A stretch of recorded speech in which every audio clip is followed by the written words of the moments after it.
को, ठीक है, कि प्रथम बार आर्थिक सर्वेक्षण 1950-51 में भारत में पेश किया जाना शुरू किया गया था।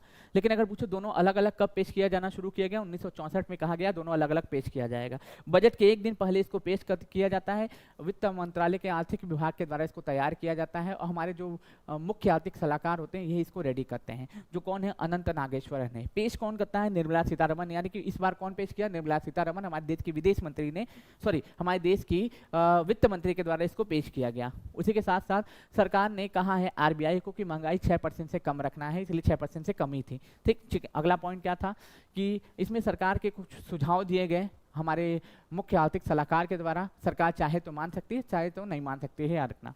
इसमें कुछ तर्क क्या दिए गए कि खराब मौसम के कारण इतनी महंगाई बढ़ी थी और कम उपज के कारण ऐसा हुआ था।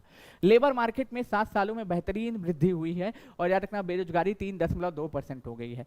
ईपीएफओ में पिछले साल दुगना हुआ है, पिछले साल से याद रखना कई सालों में दुगना हुआ है, याद रखना पिछले 6 सालों में ये दुगना हुआ। ईपीएफओ निवेश अगर पूछे तो कितना हुआ है मेरे भाई, पिछले कई सालों में दुगना हुआ है, मतलब पिछले 6 सालों में, पिछले 6 सालों में ये दुगना हुआ है, और संगठित क्षेत्र के लिए बहुत अच्छा माना जा सकता है। एआई के चलते काफी बदलाव हो रहे हैं, लोग बेरोजगार हो रहे हैं, तो सरकार को इसके लिए भी काम करना चाहिए, ठीक। उसी के साथ साथ विदेशी निवेश कितना रहा है दोस्तों, हमारा सितंबर तक अगर पूछे कि विदेशी निवेश कितना रहा, 706 बिलियन डॉलर था। अगर पूछे कि दिसंबर में कितना था, 640.3 बिलियन डॉलर था।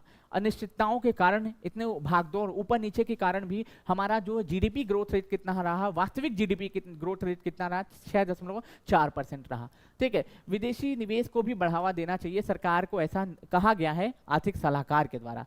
सरकार को ऐसा कहा गया है किसके द्वारा, आर्थिक सलाहकार के द्वारा, ये याद रख लेना सारे लोग। ये कुछ की पॉइंट है जो मैंने आपको बता दिए हैं, जो आपको पता होने चाहिए, ठीक। तो इसको रिवाइज करिएगा, इसको पढ़िएगा, ताकि आपको